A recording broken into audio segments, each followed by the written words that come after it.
नमस्ते प्यारे बच्चों, स्वागत है आप सभी का लर्निंग के इस बेहतरीन प्लेटफॉर्म पे। Learning for the serious candidate, serious preparation, nothing distraction. तो बेटा आज की हम क्लास में क्या करने वाले हैं, आयनिक इक्विलिब्रियम, केमिकल इक्विलिब्रियम के जो क्वेश्चन आए हुए हैं 2020 से 2025 तक, उनको डिस्कस करने वाले हैं। इस वीडियो को देखने के बाद आपको बेटा जो मेंस के क्वेश्चंस हैं उनको भी ज़रूर लगाना है। हमने ऑलरेडी वीडियो अपडेट कर रखी है, अपलोड कर रखी है, जिसमें आप जाके चाहें तो वहाँ पे केमिकल और इक्विलिब्रियम और आयनिक इक्विलिब्रियम के अलग अलग क्वेश्चन देख सकते हैं, जो कि अभी जनवरी 2026 अटेम्प्ट में आए थे। तो जल्दी से आज इसको स्टार्ट करते हैं बेटा। देखिए पहला क्वेश्चन है, hydrolysis of sucrose is given by the following equations: sucrose plus water providing glucose and fructose. If the equilibrium constant is this one, the value of delta G at the same temperature. बहुत simple सा question है बेटा। Delta G not की value क्या होती है? ये होती है माइनस आर एल एन के, ये वैल्यू होती है बेटा। अब हमें बस क्या रखना है कि भाई आर की वैल्यू क्या है? ये आर की वैल्यू आती है 8.314। टेम्परेचर की वैल्यू कितनी है? 300, ठीक है, निगेटिव साइन भी है। और साथ में क्या हो जाएगा? एल एन के की वैल्यू कितनी है? के की वैल्यू है 2 × 10⁻⁻13। ये हमारा बेटा आंसर है, ठीक है, क्योंकि हमने अगर आप ऑप्शन देखो तो किसी में भी इसको सॉल्व नहीं किया है, तो हमारा आंसर यही है। तो ये ऑप्शन दे रखा है बेटा, ये जो आंसर है ये दे रखा है ऑप्शन नंबर ए में, तो यही हमारा सही आंसर होगा। चलते हैं नेक्स्ट क्वेश्चन में।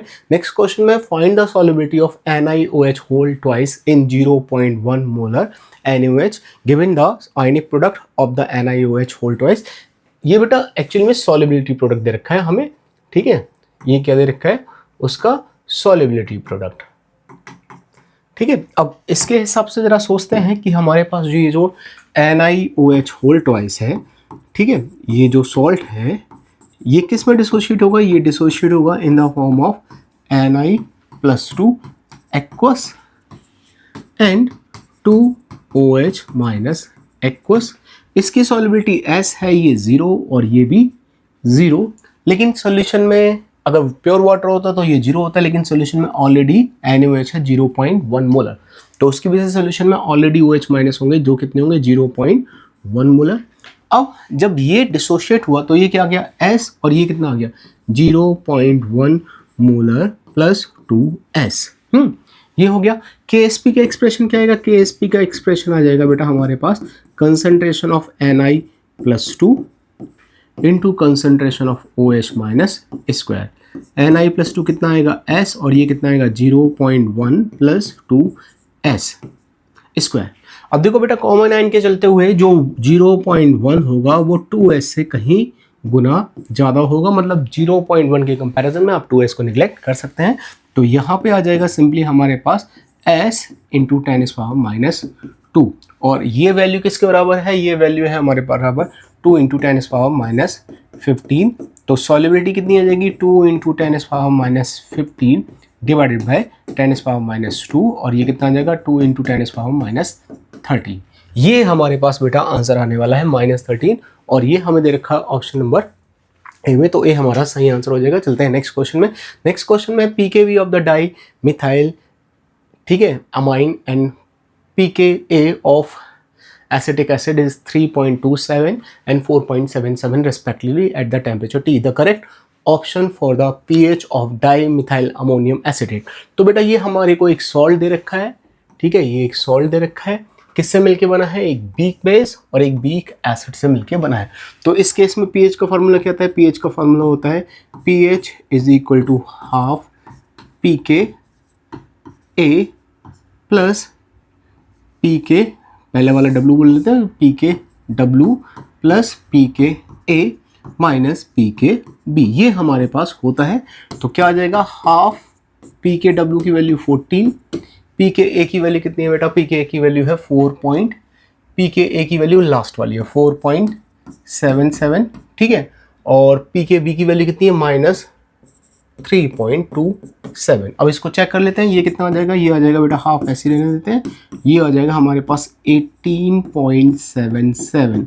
18.77 में से हमें 3.27 माइनस करना है, तो ये आ जाएगा 0, ये आ जाएगा 5, ये आ जाएगा अपने पास बेटा 15। ये क्या आ गया? 15 आ गया। तो 15 हमारे पास आ गया 15.5 डिवाइडेड बाय 2, ये कितना आ जाएगा 7, ठीक है। तो हमारा जो आंसर होगा वो कितना जाएगा, वो आ जाएगा 7.75 यहाँ पे आंसर आने वाला है, जो कि अपना ऑप्शन है सी। सिंपल सा क्वेश्चन है बेटा। चलते हैं नेक्स्ट क्वेश्चन पे। नेक्स्ट क्वेश्चन है हमारे पास बेटा 3O2 and 2O3 for the above reaction at the 298 Kelvin, Kc value is found to this one. Concentration of O2 is 0.4 molar and the concentration of O3. तो बेटा देखते हैं जरा इसको कैसे करेंगे। हमारे पास Kc की वैल्यू क्या आएगी, Kc का एक्सप्रेशन देख लेते हैं।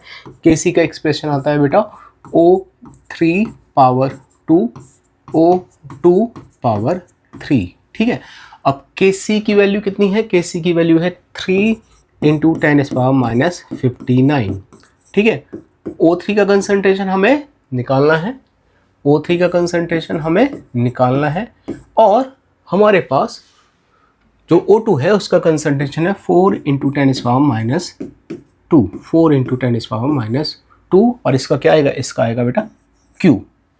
तो O3 कंसंट्रेशन, इसका स्क्वायर क्या आएगा, ये आ जाएगा 3 इंटू 4 इंटू 4 इंटू 4, ठीक है, इंटू 10⁻59, और साथ में क्या जाएगा इंटू 10⁻6, ठीक है।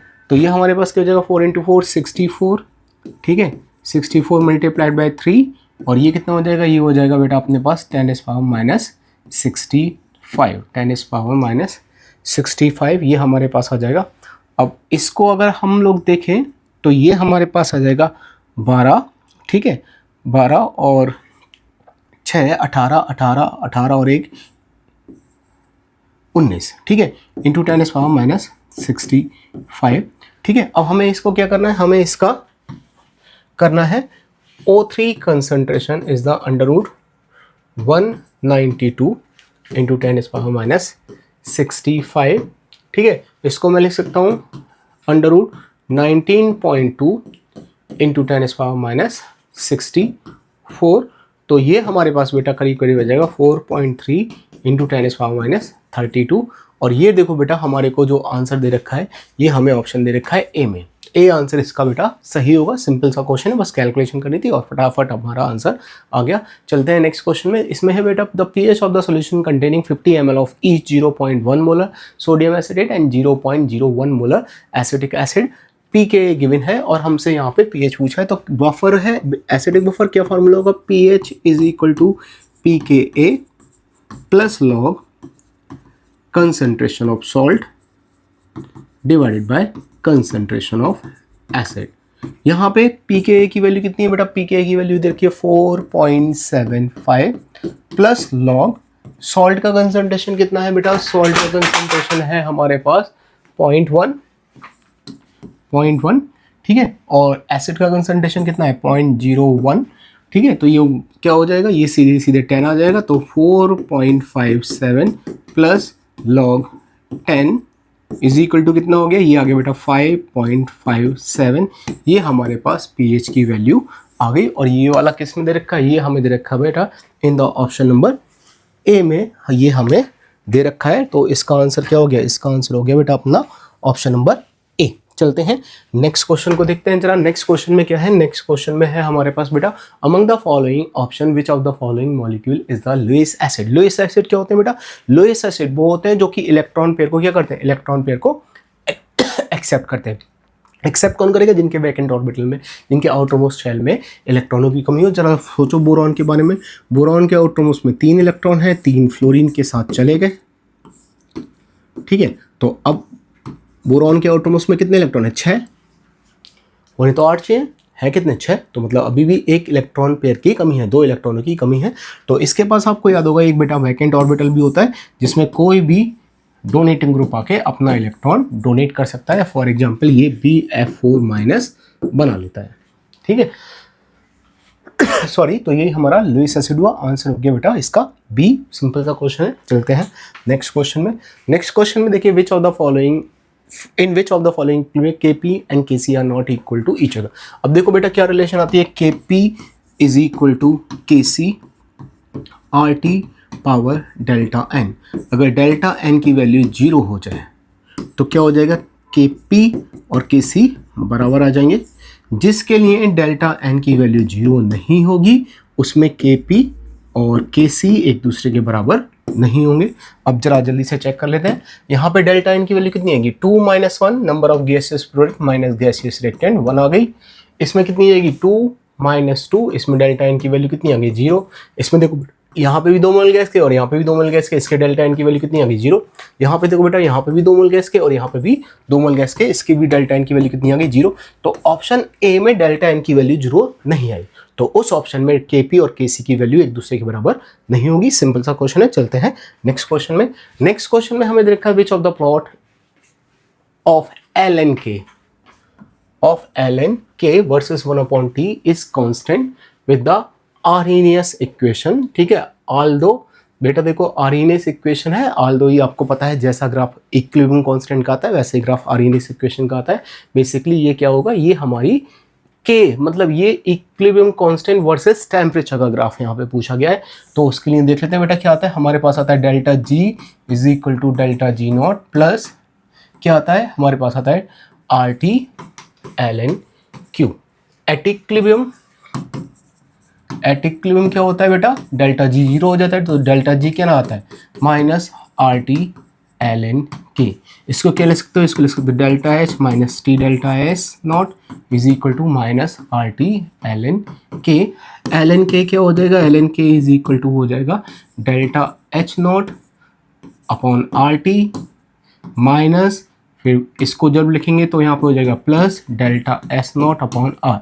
अब इसको कंपेयर करो y is equal to m x plus c से, तो जो हमारे पास बेटा इंटरसेप्ट है, ये इंटरसेप्ट कैसा आ गया पॉजिटिव, और जो हमारे पास स्लोप है वो स्लोप कैसा आ गया, वो स्लोप आ गया निगेटिव। तो इंटरसेप्ट पॉजिटिव होना चाहिए और स्लोप निगेटिव होना चाहिए। वो कौन से ऑप्शन में, ऑप्शन डी में। आप देखो बेटा इंटरसेप्ट पॉजिटिव है और स्लोप निगेटिव है, तो इस क्वेश्चन का सही आंसर होगा बेटा ऑप्शन नंबर डी। अगर आर्हेनियस इक्वेशन पूछी जाती तो बेटा आर्हेनियस इक्वेशन भी इसी तरीके का ग्राफ ही आता है। ठीक है, दोनों का ग्राफ सेम होता है।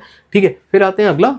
इसमें है for the reaction A2A providing B plus C KC is this one at a given time the composition of the mixture is this one, और हमसे पूछा है। तो बेटा देखो अब हम पहले इसका एक्सप्रेशन चेक करते हैं।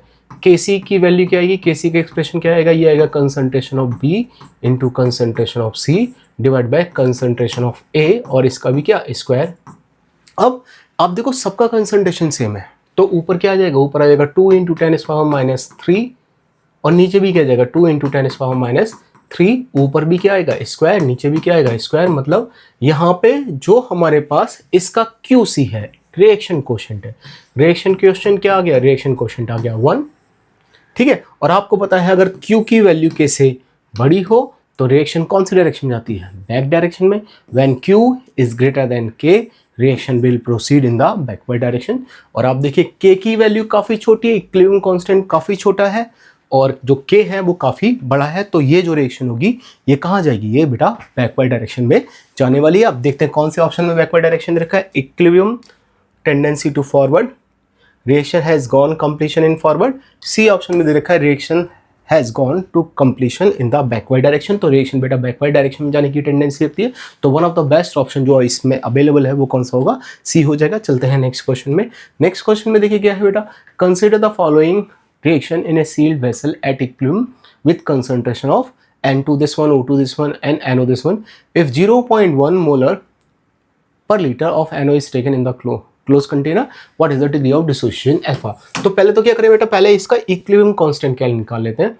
तो Kc क्या आएगा, Kc आ जाएगा हमारे पास concentration of N2 concentration of O2 divided by concentration of NO square। अब N2 की वैल्यू कितनी है, N2 का कंसंट्रेशन कितना है, N2 का कंसंट्रेशन है 3 इंटू 10⁻³ O2 का कंसंट्रेशन कितना है, O2 का कंसंट्रेशन हमारे पास 4.2 इंटू 10⁻³ डिवाइडेड बाय NO का कंसंट्रेशन कितना है 2.8 इंटू 2.8। ठीक है, और इंटू 10⁻³ का स्क्वायर वो -6 ही हो जाएगा। ठीक है, तो अब हम क्या करेंगे, अब हम जब देखेंगे तो इनको ये तो कैंसिल आउट हो गया, तो क्या बचा हमारे पास, बचा 3 multiplied by 4.2 divided by 2.8 into 2.8। ये हमारे पास इक्विलिब्रियम कांस्टेंट की वैल्यू आ गई। अब जरा दोबारा से इसको लिखते हैं रिएक्शन को। रिएक्शन क्या है, 2NO converting into N2 plus O2। इसका कंसंट्रेशन कितना है 0.1, ये स्टार्टिंग में 0.1 में से 1 माइनस अल्फा डिसोशिएट हुआ, तो यहाँ पे क्या बनेगा 0.1 अल्फा डिवाइडेड बाय 2, यहाँ पे भी क्या बनेगा 0.1 alpha divide by 2। Equilibrium constant क्या आ जाएगा 0.1 अल्फा डिवाइड बाय 2 इसका स्क्वायर, और क्या आ जाएगा 0.1 1 माइनस अल्फा, और इसका भी क्या आ जाएगा, इसका भी आ जाएगा बेटा स्क्वायर। मतलब हमारे पास 0.1 अल्फा डिवाइडेड बाय 2, ये क्या आ जाएगा, ये आ जाएगा बेटा 0.1, ये वाला 2 यहाँ पे लिख दिया 0.1 1 माइनस अल्फा, और ये अंडर रूट में आ गया, ये जो दोनों स्क्वायर थे होल स्क्वायर मैंने इधर कर दिया, ये आ गया 3 इंटू 4.2 डिवाइडेड बाई 2.8 इंटू 2.8। अब आप देखो बेटा यहाँ पे 0.1 से 0.1 कैंसिल आउट हो गया, क्या आ गया alpha upon 1 minus alpha is equal to आ गया 2, 3 इंटू 4.2 2.8 इंटू 2.8 2.8। ठीक है, अब यहाँ पे अगर आप देखोगे बेटा तो एक ही इक्वेशन है और एक ही हमारे पास अननोन है। ठीक है, जब हम इसको सॉल्व करते हैं बेटा तो यहाँ पे आप सॉल्व करके देखना, आप पूरी इस इक्वेशन को, आपका आंसर बड़े आराम से 7.17 आ जाता है, जिसकी वजह से इसका सही आंसर जो होगा बेटा डी होगा। मैंने आपका सारा तरीका, सारा कॉन्सेप्ट समझा दिया बेटा, बस आपको इसकी वैल्यू सॉल्व करनी है। बहुत ही सिंपल सी इक्वेशन है और बहुत ही सिंपल सी कैलकुलेशन है, आप सॉल्व करिए। आप देखिए अल्फा आपके पास 0.717, ऑप्शन नंबर डी सही आंसर आ जाएगा। चलते हैं नेक्स्ट क्वेश्चन पे। नेक्स्ट क्वेश्चन बेटा आज की क्लास में हमारे पास इतने ही क्वेश्चन है। ठीक है, आप लोग बेटा जो अपने मेंस के क्वेश्चन थे उनको जरूर देखिए, उनसे आपको जरूर फायदा होने वाला है। ठीक है, तो अब मिलेंगे बेटा अपनी अगली क्लास में। अगली क्लास में हम क्या करेंगे, अगली क्लास में हम आगे के टॉपिक लेके आएंगे, मतलब जो 12th की आपकी फिजिकल केमिस्ट्री है पहले उसको कवर करेंगे, फिर ऑर्गेनिक, फिर इनऑर्गेनिक। तो जल्दी जल्दी बेटा सारे टॉपिक खत्म करते हैं, फिर मिलते हैं अगली क्लास में। आज के लिए thank you and good bye प्यारे बच्चों।